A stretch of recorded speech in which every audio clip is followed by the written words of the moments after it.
Assalamualaikum warahmatullahi wabarakatuh. Saya Yuliatin, mahasiswa Universitas Terbuka di semester 3 dengan nomor induk mahasiswa 501332472. Pada kali ini di tugas 3 MPDR 5302 dengan mata kuliah Studi Komparatif Pendidikan Dasar di berbagai negara.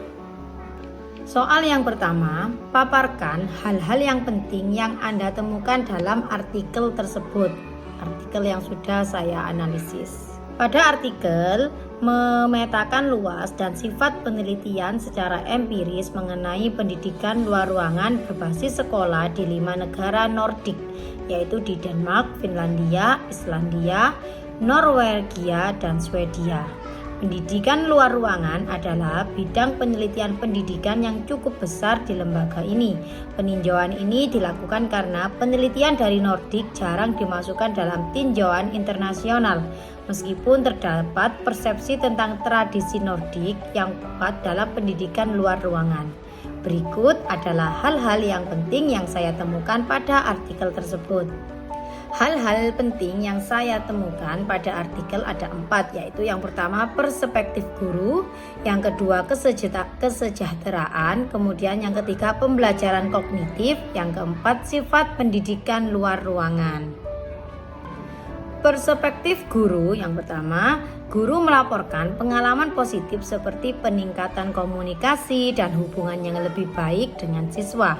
Mereka juga menekankan pentingnya dukungan dari rekan kerja dan manajemen sekolah. Sedangkan tantangannya adalah guru mengemukakan kekhawatiran tentang kekurangan waktu dan masalah keselamatan siswa saat berada di luar ruangan.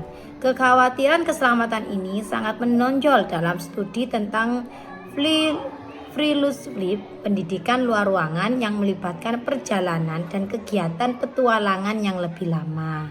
Hal penting yang kedua yaitu kesejahteraan, di mana studi yang meneliti manfaat pendidikan luar ruangan, terutama model Odeskol yang teratur dari Denmark terhadap aktivitas fisik dan kesejahteraan psikososial terhadap siswa. Kemudian yang ketiga yaitu pembelajaran kognitif, di mana penelitian dalam kategori ini berfokus pada hasil akademik termasuk perbandingan kinerja siswa dalam mata pelajaran seperti matematika dan bahasa Denmark bagi siswa yang menerima pendidikan luar ruangan secara teratur, serta pembelajaran sains atau geosains di tingkat yang lebih tinggi.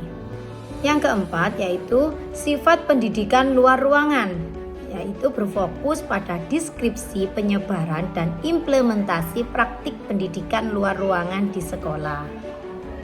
Soal yang kedua, apakah outdoor education yang dimaksud pada artikel telah terimplementasi di Indonesia umumnya atau di sekolah Anda pada khususnya? Jelaskan dan berikan contohnya.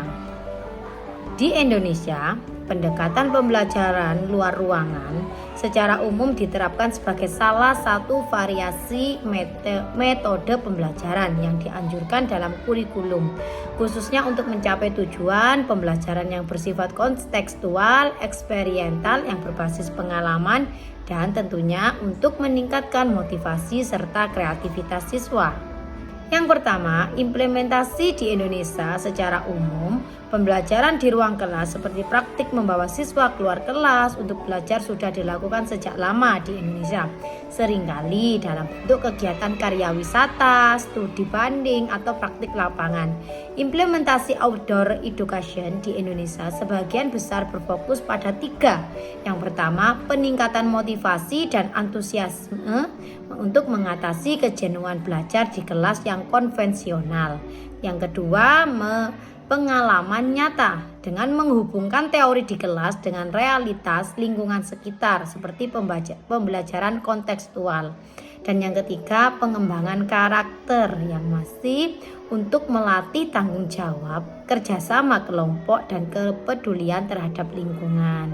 Implementasi di sekolah saya mengajar di SD Negeri 4 Sri Mulyo, Kecamatan Dampit, Kabupaten Malang, yaitu yang pertama pada lingkungan sekolah, di mana kami memanfaatkan taman sekolah, kebun sekolah, lapangan, atau gazebo yang ada di sekolah untuk kelas alternatif. Kemudian juga kami melakukan karya wisata atau studi lapangan seperti kegiatan yang sudah terprogram untuk keluar ke lingkungan sekolah seperti kunjungan ke museum, cagar alam, industri atau pusat-pusat teknologi. Kemudian yang ketiga yaitu melakukan outbound atau perkemahan, kegiatan kokurikuler atau ekstrakurikuler seperti pramuka. Itu yang sudah kita terprogramkan dari awal yang fokus pada pengembangan kepemimpinan, kerjasama, dan kemampuan untuk bertahan hidup. Contoh praktis penerapan pembelajaran luar ruangan yang umum dilakukan di sekolah dasar pada mata pelajaran Bahasa Indonesia dan Matematika. Berikut contohnya untuk pelajaran Bahasa Indonesia. Guru Bahasa Indonesia mengajak siswa ke halaman sekolah atau area luar untuk menulis teks observasi atau laporan dengan mengamati objek-objek tertentu seperti pohon, patung, atau aktivitas yang ada di sekitar sekolah. Kemudian melakukan wawancara dengan petugas sekolah seperti kepenjaga, tukang kebun sebagai bagian dari proyek jurnalistik dengan harapan mengasah keterampilan menulis deskriptif berdasarkan pengamatan langsung dan melatih kemampuan komunikasi. Selanjutnya, contoh praktis penerapan pembelajaran di luar ruangan pada mata pelajaran matematika. Seperti guru matematika menggunakan lapangan sekolah untuk mengukur keliling luas, sudut, objek-objek nyata seperti tiang bendera, lapangan basket atau bayangan, dan membuat dena sederhana di area sekolah dengan skala yang sudah ditentukan oleh guru tersebut dengan harapan dan tujuan bisa mengkonkretkan konsep-konsep abstrak matematika dan menunjukkan relevansinya dalam kehidupan sehari-hari. Demikian pemaparan saya pada tugas 3 pada mata kuliah MPDR 5 302. Saya ucapkan terima kasih sebanyak-banyaknya dan wassalamualaikum warahmatullahi wabarakatuh.